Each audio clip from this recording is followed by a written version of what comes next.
I told last time. You want to do it? What do you want to say? What do you want to say? No, you can say it. Go ahead. You're the one with words. Hello, Marcelese Cooper. It's Marcelese. Marcelese? Yeah. I've been saying We've been Marcelese saying it wrong the entire time. But I'm gonna keep that in there. Marcelese. I'm so sorry for not knowing your name. I was like, wow, Marcelese is cool. Man, this word. Cool. It's not cool as Marcelese, okay? No connections. Yeah. Well, Marcelese. My bad. Hello, Marcelese Cooper. Congratulations, first of all, on and not only just like being able, like sharing your work with us. Congratulations on getting third prize. We selected you for third prize for our first entry for the Space in Between. So I'm sure we told you in the email, but congratulations on that. It was a really great time to see your work and I don't know, just be able to amplify your voice. So thank you also. Thank you for that. Thank you. Yeah. So with this, honestly, the first thing that we kind of start with is like an introduction to you, not just your art. So like, who are you? Where do you come from? What do you do? I mean, you can take that in any way that you want, but tell us about yourself. Exactly. Yeah. Exactly. I am. Well, I feel like I always end up starting like when someone asks me like where I'm from, I'll say California, because I lived there the longest. Grew up there for the most part, but come from a military family. Grew up in a lot of different locations. Born in England, lived in Germany for a while, bounced around like the Midwest, but California, that's where my dad's from. So that's where we ended up sort of forming my childhood mostly. Nice. And I feel like I like to think of myself as like the child of an artist and a organizer. Like the two of them are very left brain, right brain.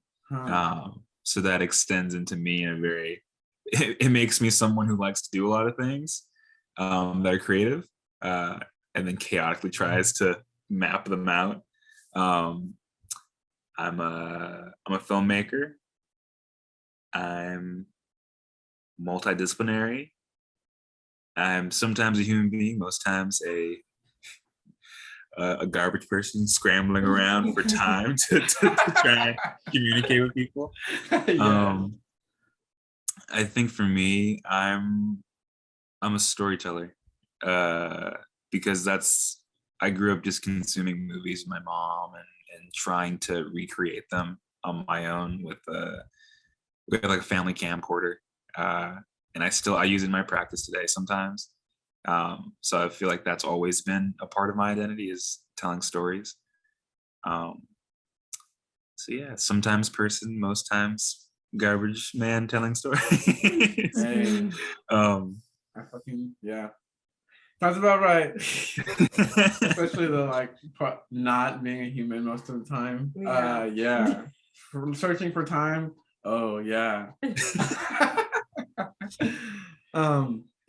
Yeah, that's awesome. I mean, I was introduced to you personally, I think, whenever I was like looking at the University of Houston's like current graduate students' work. I think this was maybe 2 years ago. Oh yeah, that sounds about right. Yeah, I went to UNM for graduate school, and my colleague MK, they went to U of H for undergraduate, and so they were telling me about the program and stuff, and I almost went that way. Everyone at Beaumont almost always goes to Houston, so I almost went there, but I was introduced to your photography, but then I feel like it sounds so weird, but I very much got to know you through not just your fine art, but the things that you were kind of like shouting out to the world on social media, on Instagram. I mean, like you were using it in such a different way. You were using Instagram as kind of like a multidisciplinary like thing, you know, a digital multidisciplinary. It was more about you than art. It was about different ways of making, and I saw drawings and photographs and you know, skits and just everything. So so yeah, that's cool. That makes sense. I like that. I can't fucking do some of that. True. But I also kind of want to, I have a random question to piggyback off of that. Because what you submitted into our call also for the audience that can go back in the gallery and see it is photo-based work, right? But I want to talk about more than that. Like, what makes you choose to make what you make in what medium? I mean, because I've seen, I mean, I don't know how to describe it, but once I see all these different things, the drawings of the incredibly like playful drawings, but also about policemen, to the photographs about nightmares. I don't know. I can kind of get the quirkiness and the eeriness also from all of those things. So I guess I'm wondering, I don't know, like why multidisciplinary, and what helps you choose your mediums whenever you choose them? For me, my practice is, and I feel like I love, I get stuck on certain words. It feels like it's almost ritualistic for me to find a word and go, ooh, let's use this until it's dead, and I don't know what it means anymore. But I like the idea of describing it as circular. I'll always start off typically with like, because I also write, I'm a poet. A lot of things will start as like maybe a poem or a piece of writing or a sketch, and that's how it'll live, and I'll need to transform it, and so then it'll go into a photograph, and I'll look at it, and maybe I like parts of it, maybe it doesn't feel quite right, and so then it has to be a video or an animation of some sort, and then I look at it again and go, no, and then I'll rewrite that, and or maybe something based off of it, and then it's a photo, then it's a video, and it kind of goes in this loop where one piece inspires another piece, and so I always have to be making something, even if it's smaller in scale. So that means a lot of drafts in my notes section of my phone. Oh yeah. Turning into sketches, and then maybe I'll post the sketch and think about it later on. I'll come back to it, and you know, life definitely informs all of that, you know, as kind of like if I had some sort of hierarchy to what pushes me to make something. I feel like dreams and nightmares, and then just the world around me, and then people. But in terms of making things, it definitely goes written word, sketches, and then other sort of 2D means of making work, and then video. And I don't know when I fell into that sort of way of making, but being and being in grad school and having a studio for the first time, which I went from like just working sort of like on my laptop in my room to working on my laptop in a room that, you know, it's much larger, but I have the ability to plaster all my work on the walls in a way that doesn't feel like it feels like I'm building something rather than I'm just, you know, having to pin, like I can't use I can't use the table. It feels like feels productive. It feels like a creative mental Jenga tower, instead of, oh no, I don't have a folder to put all my work in. That's awesome. I mean, I'm glad that you got that opportunity through graduate school, and you are about to finish soon at the University of Houston, correct? I am. my last year. Nice, congratulations. Thank you, I appreciate that. Yeah.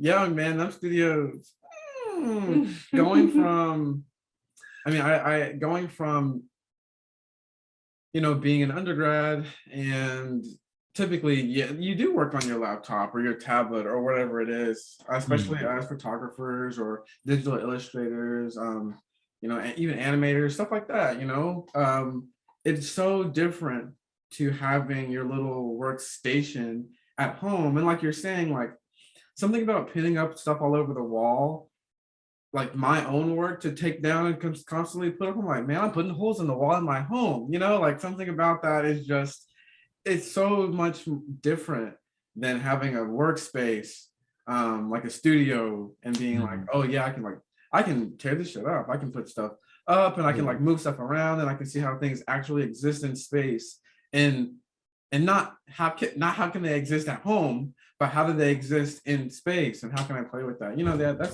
That's really fun. I think that also like goes into tandem, in my opinion, with a workflow that's really kind of like in a state of flux. I think that is so cool. I mean, I also like write stuff down. I'll be like, I think I was at work yesterday. God, they're gonna be like, "Why are you on your phone at work?" I hope my district manager is not watching this video. But I had this idea, right? I had this idea. And I was like, I have to write this down, because if I don't write this shit down right now, I don't know where it's gonna go. Like, yeah, I know you've been like that. I like, or like, we'll like, even stuff like, we'll see something on Instagram, and I will literally be like, send it to Jennifer, and I'll be like, hey, this isn't even for you, but a lot of stuff will be for her or for us. But there are some things I'm like, this wasn't for you, but if I don't put it somewhere, I'm gonna forget it. So I'm just gonna send it to you. Like, I don't know, having like a starting point for ideas is so beneficial. Absolutely.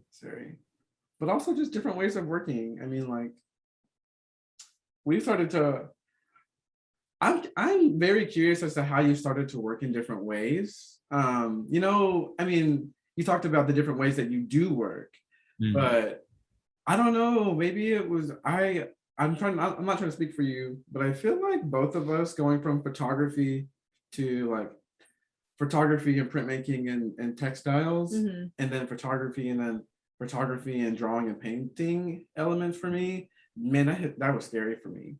I don't know. I think I was trained to be so photogenic. When it comes to my art was photography. Even if it was digitally manipulated, it was photo. And so I was so scared to start mixing other things into it. So yeah, I'm just curious as to how you got so, if you're not comfortable, bitch, it seemed like you're comfortable. Like, yeah. I mean, for me, I think early on, because I've always been involved, I think, in some way with making art. I think because for me, it's necessary. Like, I need art to be the person that I am, and to be able to communicate and feel like I'm, if walking around the world is without art is like the oceans on top of you, I feel like it's like putting a little scuba gear on, or like a diver helmet, takes the pressure off. Yeah. And so I got very caught up in just making rather than medium. So if I didn't have a camera, I was drawing. And if I did have a camera, that would satiate me for a while, but then eventually I would go, why? I need to tell a specific story, and I don't think I can do it in moving images. Okay, I've never tried working with like soft pastel, and really early on, I would just like get big pieces of paper and then just start drawing. And no one told me that I wasn't supposed to do anything, so I wasn't learning techniques or any formal training. I was just fortunate enough, especially like in high school, to take these. I took a photo class, and the photo teacher went, "You should go into AP art," but there was only photo student, so I just got to go back and forth between the rooms talking to my photo teacher, and the AP art teacher, super nice lady. Shout out to Miss Hand. She would just let me use any of the supplies. No homework assignments that were specified to using those materials. I could show her my photographs, but let me just paint, let me do whatever. And and I kept going back and forth and working on my own. I think teaching myself Photoshop, how to use Premiere, being a part of things like theater, getting into cosplay like really early on. It made me have to learn all these different these different skills. So when I came here and I was sort of pushed back into you can do anything, rather than my undergrad focus on just film, I decided, oh, okay, well, I like to sketch anyway. Maybe I'll just bring that into what I do.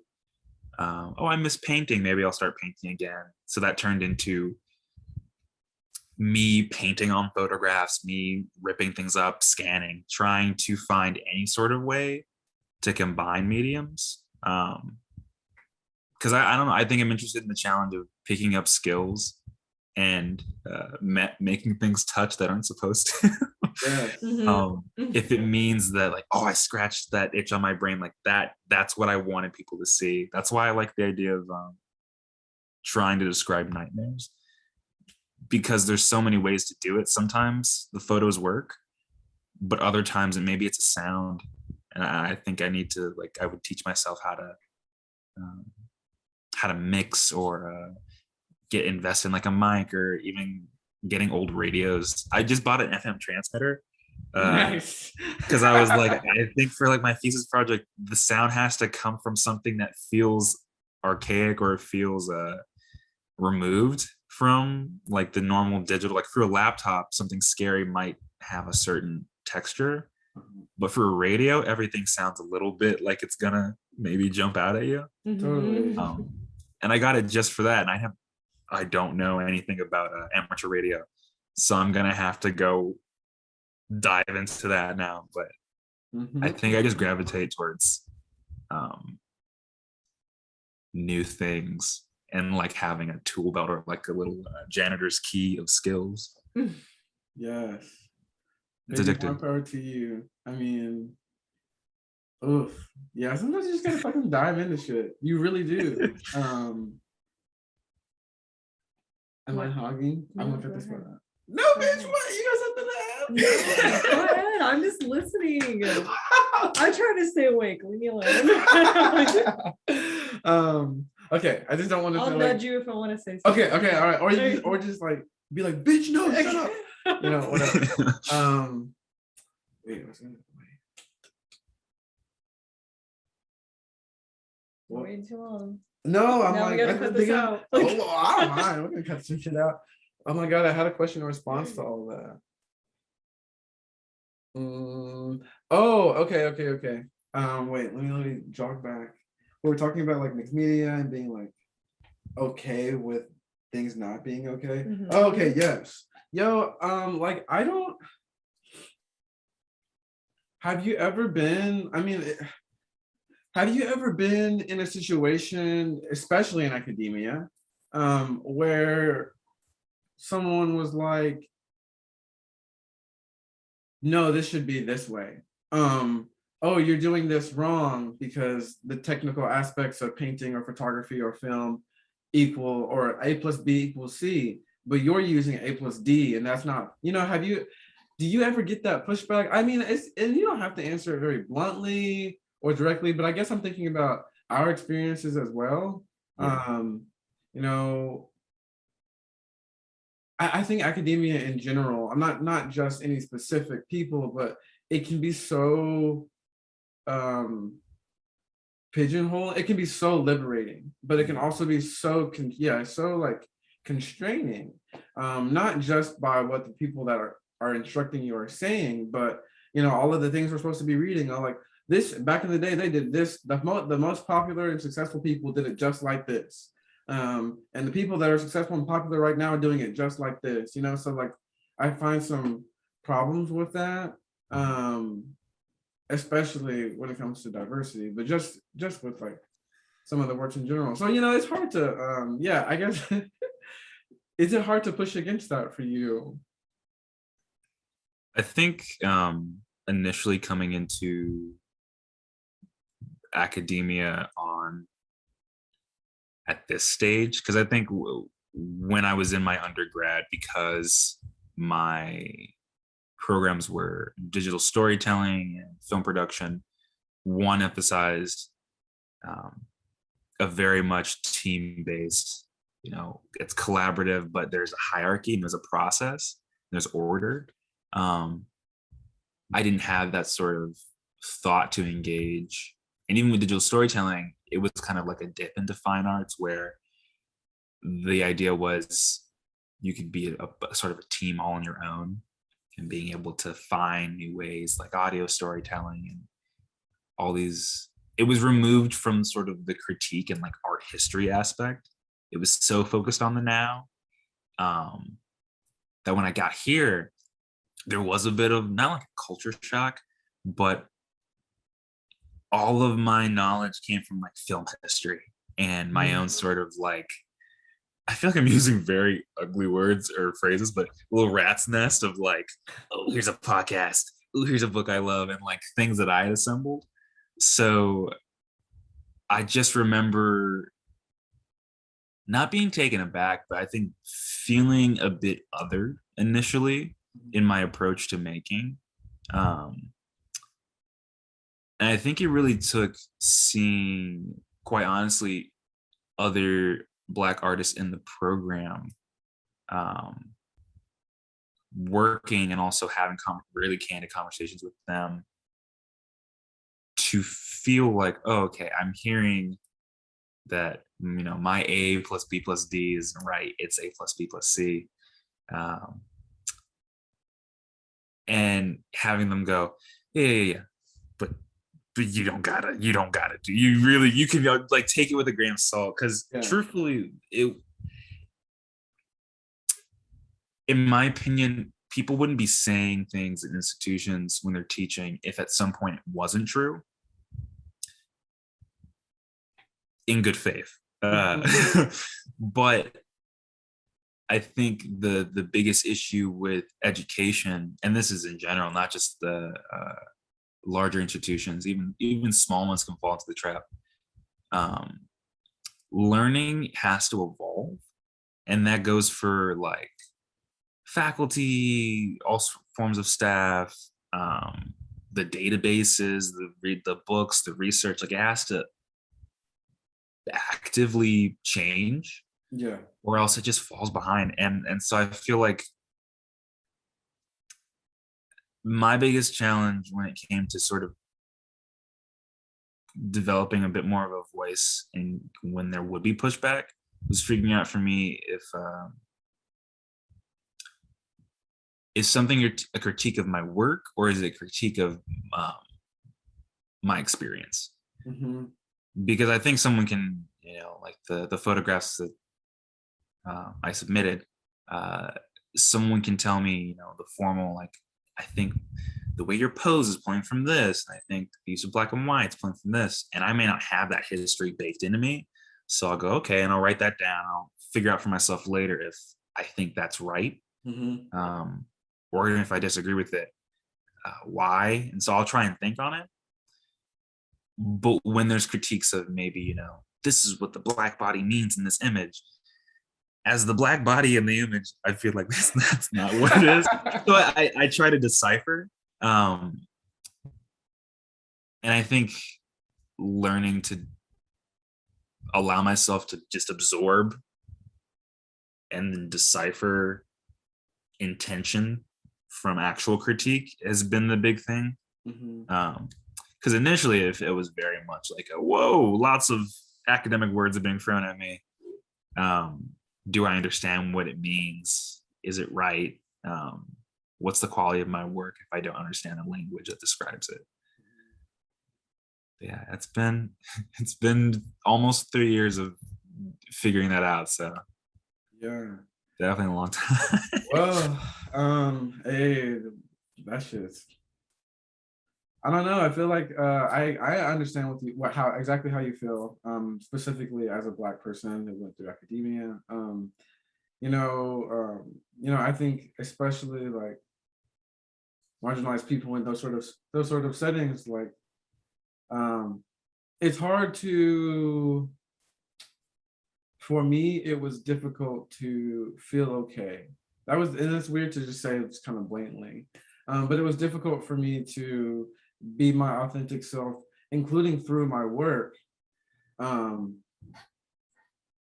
without having some sort of camaraderie from somebody, especially those other marginalized artists in those rooms that were doing the art, making the art that they wanted to make.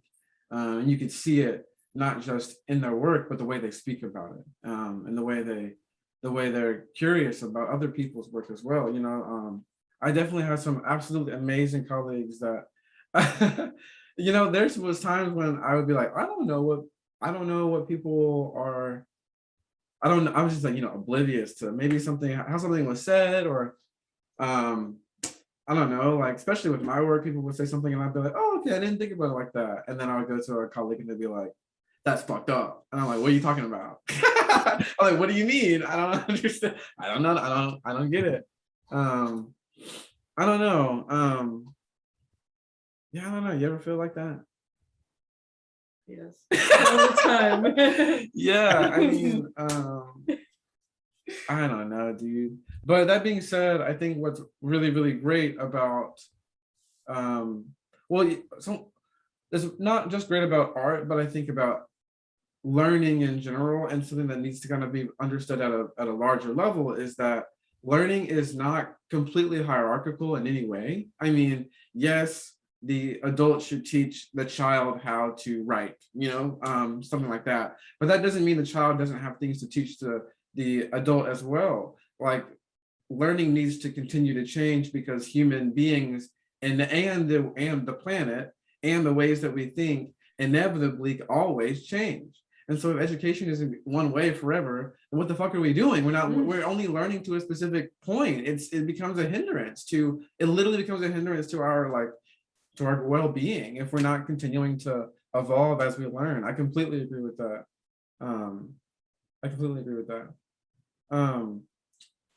I think it's also an issue. Most teachers don't want to continue learning after they start teaching. So we're evolved, we're learning from them, but we're stuck in the same position in the Stone Age, basically. Yeah. We have to, you know, there's a lot of times when I'm like going to like art talks, or it's that the quarantine have fucked a lot of shit up, but the power of Zoom, baby, I saw a lot of people talk, but you know, there's definitely some times when I was like, I don't know what the fuck is going on. I don't know what the fuck you're talking about. I've seen some beautiful ass art, and they get in there and they're like talking in some like geometry Hebrew. I'm like, what is going on? I know. I'm like, what in the fuck are you talking about? I don't know all of the mamas and daddies in art history. I just cannot fathom knowing all of the and some of them, they're not even that good. Anyway, you know, like, you know, but the more I'm so happy to have like conversations that are just genuine, you know, that are just open, that don't have to be, I mean, we can talk about art forever and ever, but I can also talk about, I don't know, like, for example, you said cosplay. I'm like, does someone watch anime? You know, like, right.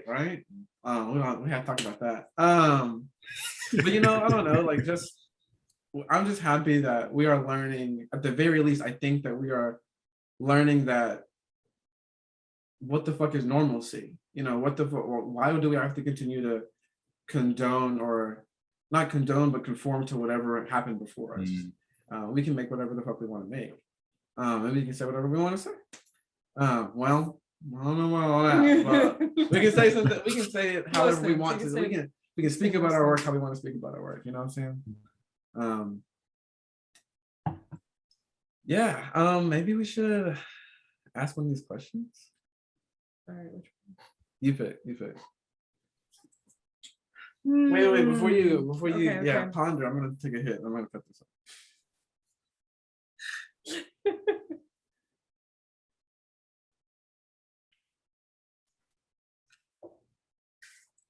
What? You ready now? Or are you gonna... Okay. Okay, I'm ready. Yes, a little of that.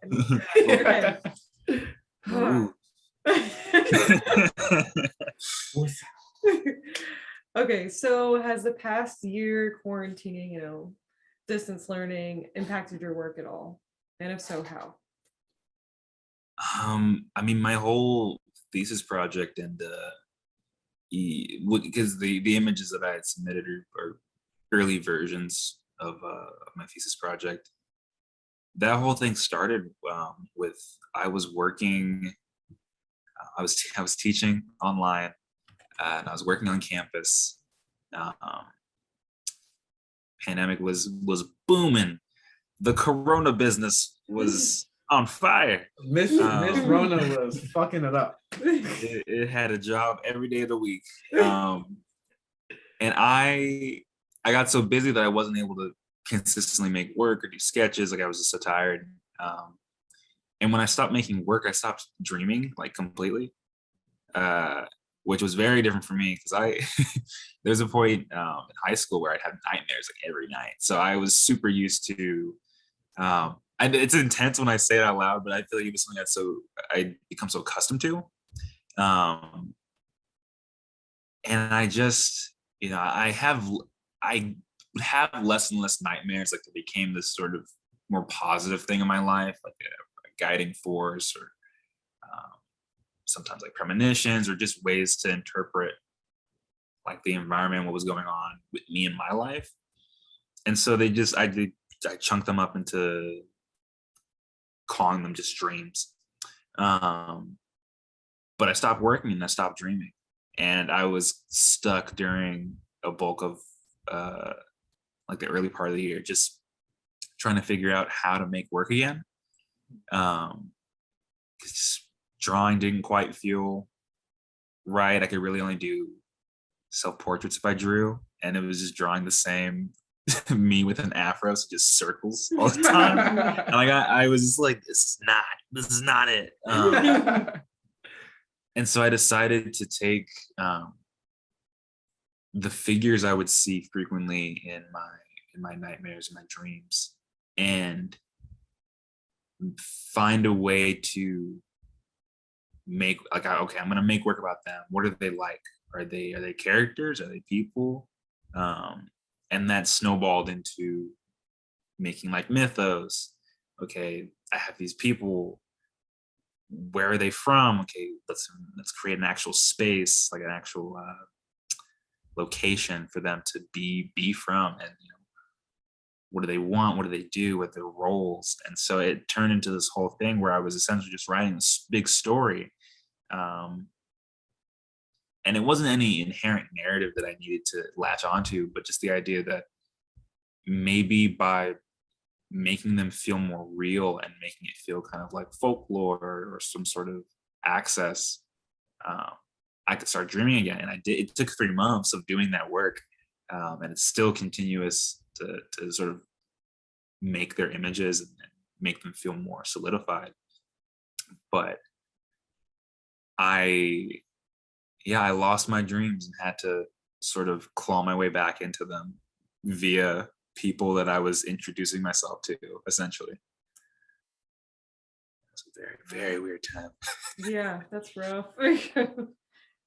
Dude, that sounds incredibly rough, but I can't help but say this sounds like the most like awesome like anti-Kingdom Hearts story.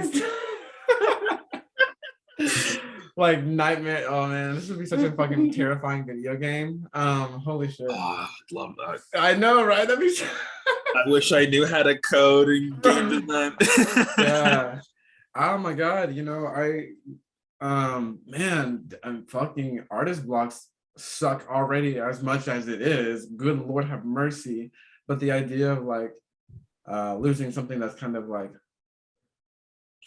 not essential, but like a pretty significant part of like your creative personhood a little bit, like not being able to dream. Well, I don't fucking dream. I mean, okay, hold on, wait. I dream, but I looked it up and I don't see my dreams like most nights. I don't remember my dreams most nights. But so every once in a while, whenever I have a dream, not every time, but like most times I'm like, fuck, what was that? Maybe there's something there. Scrambling. It's like just writing down like, okay, I saw a duck. What's the What does that mean? What does that mean? What is the code? What the fuck? But just, I don't know, just the idea of kind of like make it, I don't know, not surrealism, but kind of, I think like a more like actual like a more tangible version of surrealism, I guess, if that makes sense, because it is not real, but it is absolutely coming from your head, things that you saw and maybe in your dream thought were tangible things. I don't know, maybe I'm going to a weird deep tangent, but No, yeah, and I when I first came into my grad program, because things like art house, surreal images, art house films, science fiction, like Twilight Zone, all of those things that deal with the in between of horror and fantasy, super. I mean, I can't even blame myself for having really vivid nightmares, because I was just giving like, oh, here you have a match, let me give you the gasoline. Like I was just giving myself the fuel to like have these really really just vivid interpretations. But I think it's because some of the nightmares I have aren't, I can't even say they're ludicrous, because they feel like I'm watching events. Like I like to think of making this work feels more like recreating like cryptid documents. Like, oh my god, yes. like those pictures of like Bigfoot, where it's, I look at them and go, I don't think Bigfoot's, that's a large creature. I think we might have seen that by now. Yeah. But someone else, if someone took a photo like that and they didn't see what it was, and it's just maybe a guy who's really hairy walking around Michigan or something. If you build mythos, it's contagious, like the idea of story. And that's why I feel like making these is taking the encounter that I couldn't capture with the camera in my mind. They're just recreations, they're dramatizations of moments that weren't tangible before. Yeah, I completely, I mean, I also am on this idea, like I'm like, Loch Ness Monster, bitch, we don't have no, but then again, it's like you see some images and you're like, and it'd be very out Loch of focus, Ness. fuck. It'd be like out of focus or like something's off, but you're still just like, you're like, ooh, I've seen enough blurry images to know that if I did see that, it'd be terrifying, like something about that. I literally, you said Twilight Zone, and I was looking at, I think this piece is called, no, not this one, Meeting the Messenger. Yeah, and you said like, I don't know, there's something about the images that you submitted to me, like the images that to me, they mean like, it seems to me like the characters think that they're being inviting. They are confrontational, they're looking at me. But if I saw them, I'd be like, I don't know. I feel like they want to call my name, but at the same time, I'm not going in that direction. But that's why I want to figure out more about them. I don't know, they're like, I feel like I'm not supposed to be in these spaces, but only because I shouldn't be in these spaces. They're not safe. But maybe there's something about like, I don't know, human bodies and just poses that we don't see every day, especially in black and white images of people. Most people don't see it like that, so there's just little things that are like, question mark? But that's what I love about them. Yeah, I'm fucking pumped. So your thesis is coming up in next semester? Yeah, next semester. Woo! Yeah, you got this. You got this. I mean, I'm excited for it. I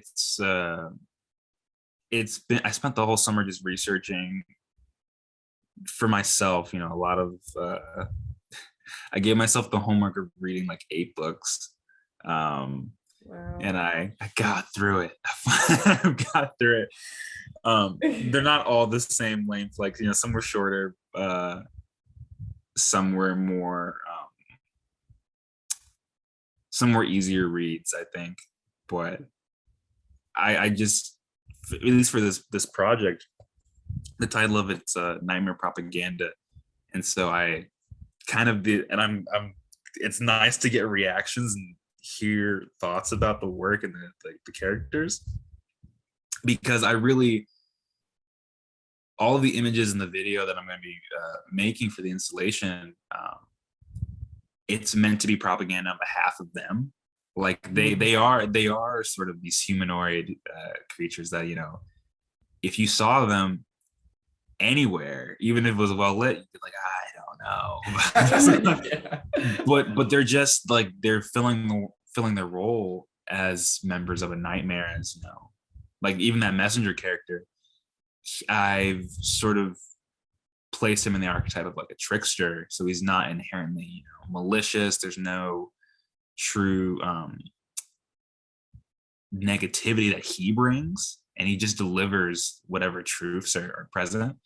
But he's so chaotic and so in between. There's no, you know, they're all literally in black and white, so it's hard to see them as anything but gray. Yeah. And I liked having, you know, thinking about the poses and trying to think of sort of the theater and performance of having them be the way they are. I liked having him with this sort of permanent smile, just because it makes me think of things like vaudeville and like mammies, and sort of this, you know, they're not dangerous, but everything baked into it, even him having this shadow, like impossibly black skin, you could, I think, because I use my own body in the work, it is a black body, but when I look at that character, it's like it's a shadow person. It's someone that you could project onto, but they're sort of freed from all the references that visually fall into it. And so that's, I know, that's the part that I really love, that they, to them, they just look the way they look. Yeah. Oh my god. Yo, I thought, yeah, I love that. I mean, I think the connection that I think humans have to darkness as being something that is scary, and I'm completely outside of race. You know, darkness is when, you know, humans can't see as well. We never have been able to see as well as a lot of other animals that can freely roam the darkness. You know, there's a lot of things to be fearful of when it comes to the sun going down. I mean, that's just the reality of human existence. But there are so many other things, obviously, like that we correlate to negativity and darkness, like you said, like race. You know, there's a black body in there, but it's not about that in any way, because what overtakes it is the fact that this person is a nightmare. You know, this person's, if you want to give this nigga a race, it's nightmare. It's dark, like it's like you know, it's like it's negativity. You know, it's black. It's impossibly black, like you said. I absolutely think of like horror films, like things that are like this glorification of things that are overly dark. Have you seen Hellraiser?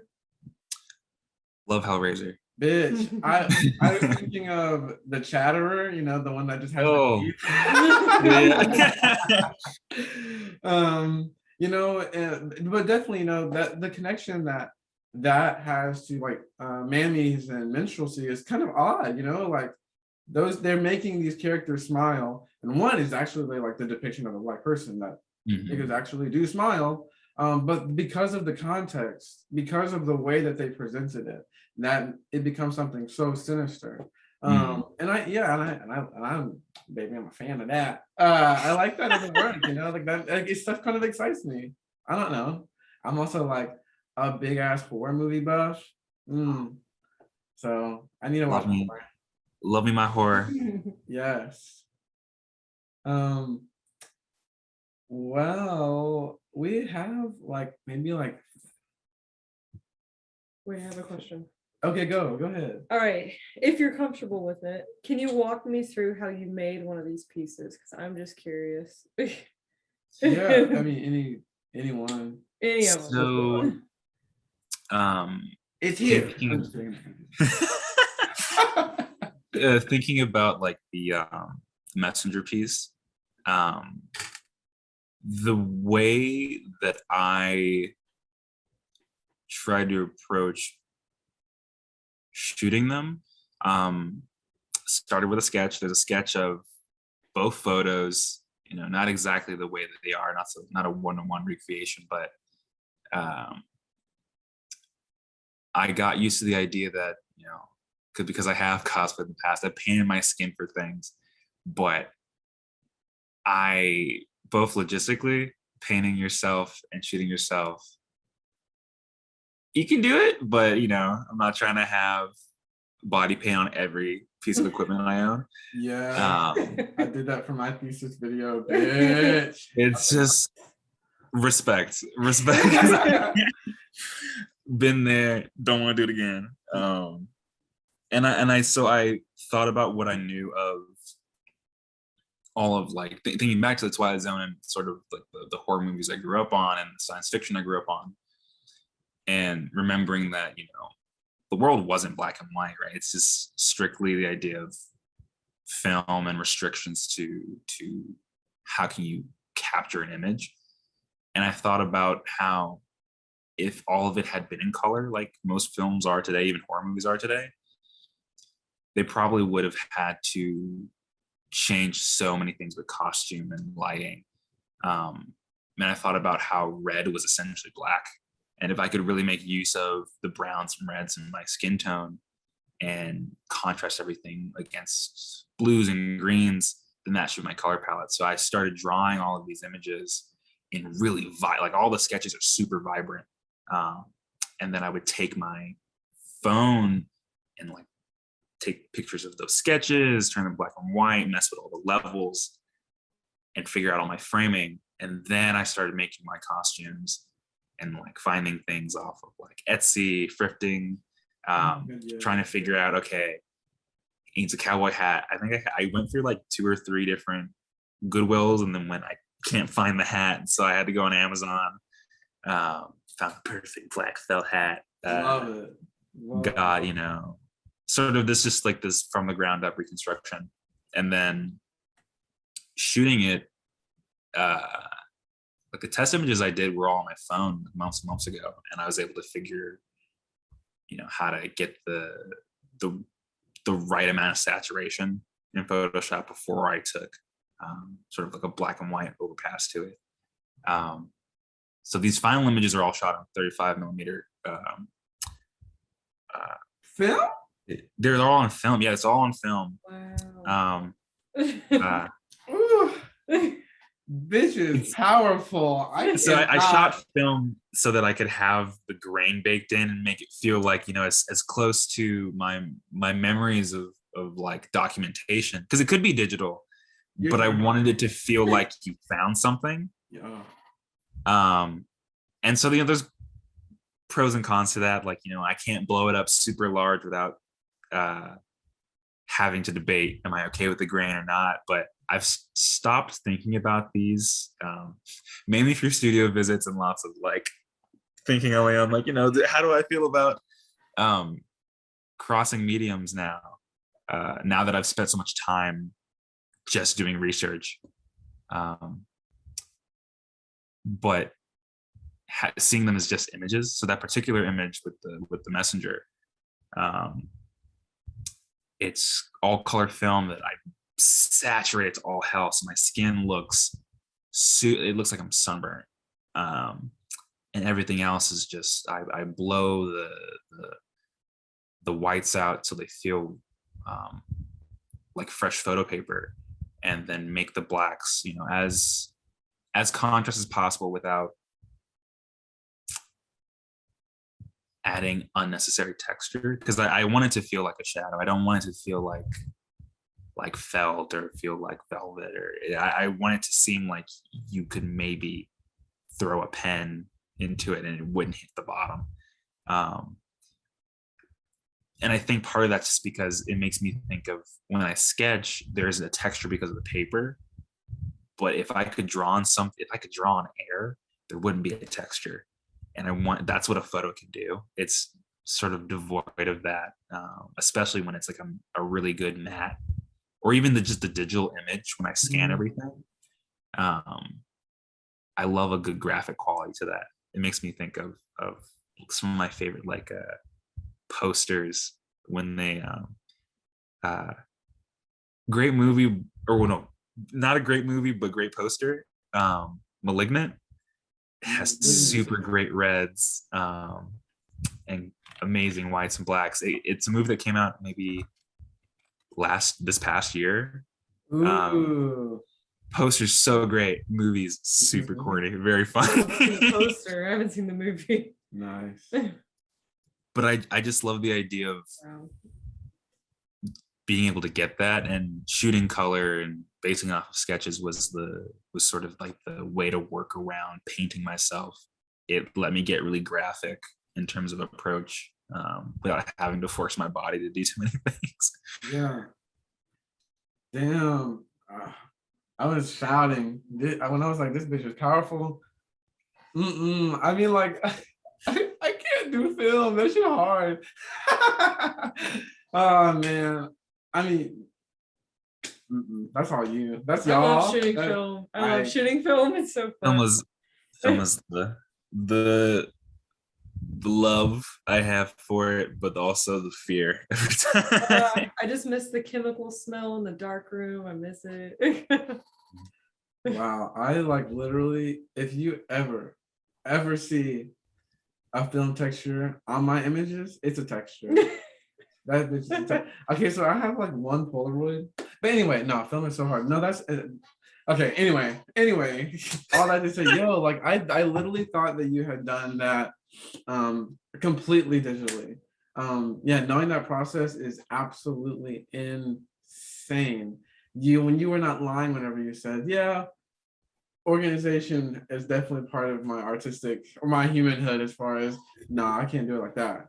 I'm putting that shit in Photoshop and let's play around. That's just, I mean, I like to make plans, but eventually with that sort of stuff, I just figure it out as I make it. I like a lot of the time, honestly. Let it come organically. Yeah. I commend you for that self-discipline. I mean, I think for me, it's just a question of because there's so many things that I would love to, like, when I look at my peers and like sort of especially my first year going to that grad program, big shout out to Jamie Robertson and How Amadou. How currently runs the darkroom at U of H.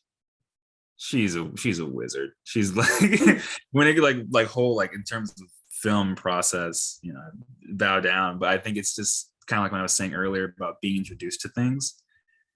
I just lucked out that in high school, my photo teacher pushed me to do a summer program at Kyle Arts when I was still pretty fresh to having an interest in photography. And they just showed us the whole chemical process. And, I didn't have darkroom money, but I was able to get a camera, and I'm shooting on the same camera. Nice. It's been like 8 years. Like nothing's broken. So I may not be as well versed, I think, in certain aspects of like the history, but I think it's the learning new processes. The labor of making things is what interests me sometimes. And there's mess ups here and there, but it felt necessary. Like I had to shoot film in order to feel like I was earning the right to like meet the characters. Like I had to go like I was out in the field or something in some station somewhere. Wow. Yo, that's cool.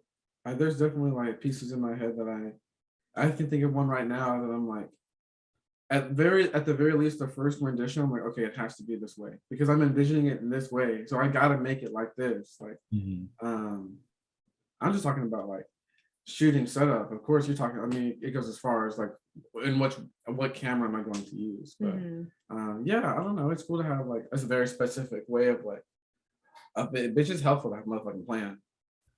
I need that sometimes. I feel like honestly.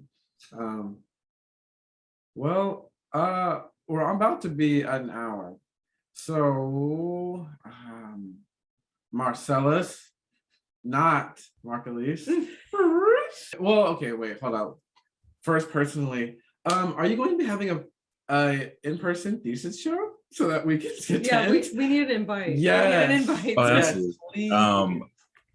I believe so. I mean, as far as I'm aware, haven't got a knock at the door from Miss Rona about that, but I feel like so far it feels like we're gonna have all the grad students that are graduating in the spring will be doing our Blaffer show. Oh my God! Yeah, Yeah. so that, yeah, it'll be. I'm excited. I've never done an installation piece.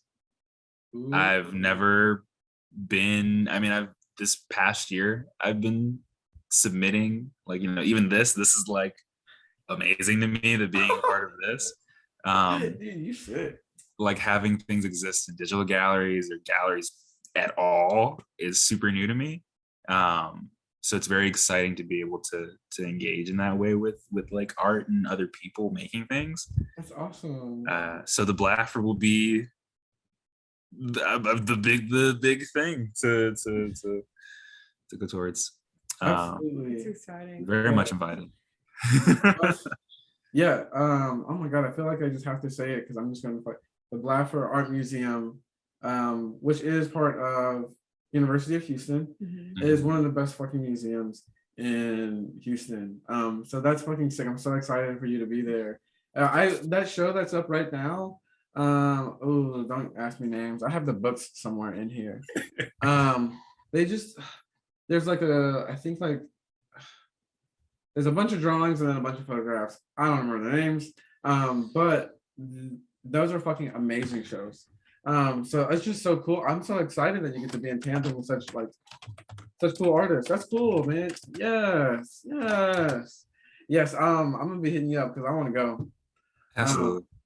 But lastly, all right, let's see. That's okay. But all right. Lastly, before we go, this is corny, but I don't give a fuck. I'm very, very curious as to what you plan to do next. Is it? I'm going to keep making shit. Maybe you don't have to have a plan, but what's next? And that could be like literally after this interview, I'm going to sleep. Or it could be like after grad school, or I don't know. Yeah, like what are you planning on to do? What do you plan to do for your future?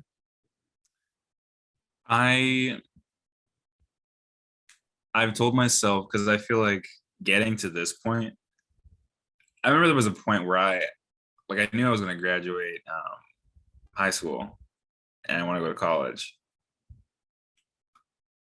And then I got into undergrad and I just became super like, what's going to happen in 60 years from now?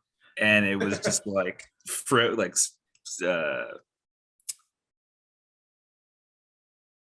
frozen sort of with that fear of what is next. And I think right now I feel so comfortable and just like both happy with my practice, just happy with being able to know and meet wonderful people like yourselves. And thank you. I'm super content with the idea of anything could happen next, because applying for jobs for sure, whether it's Houston or anywhere. I want to continue making things in a more immediate sense. Continuing to work on the podcast I have with Jamie, Where I See Me, our arts and comics podcast, Black and brown people. We try to do a lot of stories and just like having another art person to geek out over stuff with. Um, I started a story drive that I get calls for, and I make video art based off every voicemail. Whoa, that's cool. So those are my immediate things. Like I feel like outside of thesis, which feels very sort of future set, those are two projects that I take up most of my time: the podcast and my story drive. Nice. Yeah, that's cool. And oh, we're so happy. No, no, we're also really happy to meet you. Thank you so much. I mean, like, obviously we saw the work and we're like, bitch. Yeah. And it's just we were like, yes. I mean, I just love seeing, oh my God, it's just so cool to see cool work. That's why we started this too. So selfishly, we could see cool work and meet cool people doing cool things. But firstly, to kind of like amplify the voices of those very people. So we're very, very happy to be able to do this and you know, take up your time and speak with you and let you share a little bit with us and everybody And don't else. forget to invite us to your show so we can just you're cards invited. everywhere. Bruh. No, yeah, I'm gonna see the work. I would love to. Yeah. I do. I really want to see. Yeah, I cannot I'm wait. excited. I'm so excited. Well, yeah. Is there anything else? Anything else? Do we have any last calls? Any last remarks before we stop recording? No, I don't think so. Well, whatever. At the end of it, do you have any last ideas? Any last thoughts or comments? Thank you for this opportunity. This is super. I'm very appreciative, honored, and all other appreciative adjectives. Can I plug the number for my story drive? Fuck yeah. You gotta do it. Yeah, absolutely. What is it? It's 832-582 numbers 4671. All right, we'll put it right here. In my head, We're here. In my hand, I was like imagining my like arm going across into Marcelese's screen and like. So we'll put it right there. No, we'll put it in there. But yeah, absolutely. And what is this again exactly? People just call in and then you make video art based on. Yeah, it's people can call and leave messages with random thoughts, feelings, stories, memories, or dreams. I've had people call and one person was just commenting on how they feel super tired. They described, like the last video I made, I think verbatim, they were saying like, shit feels different. It's like someone's changing the lighting. And it was so cryptic and vague that I was like, I don't know what that means. So I had to just make something to meet whatever it was. But some people have told me jokes. Someone read a poem that they wrote about like a coming of age experience they had. Like it's all been so different. I think someone cried on a call. Like they're all very, very much, you could treat it like a confessional or you could treat it like you're actually talking to me. You don't have to acknowledge me, but it does kind of give me access to like a moment. It feels very intimate listening to the voicemails because I don't know half the people who've called, so it's very That's awesome. Yo, that's cool. That is really cool. Yeah, I might do it. Might have to do it. Change your voice. I know, right? Well, all right, yo, yeah, for sure. And you have a podcast. We'll put that in there too. What's the name of your podcast that you It's called Where I See Me. Where I See Me. Cool. Okay, we'll put those both in like all of the information for this. So. All right, Marcelese. Congratulations again, and thank you so much for spending time with us. Thank you. Thank you. All right, I'm gonna stop recording. It's gonna stop recording. Wait, does it?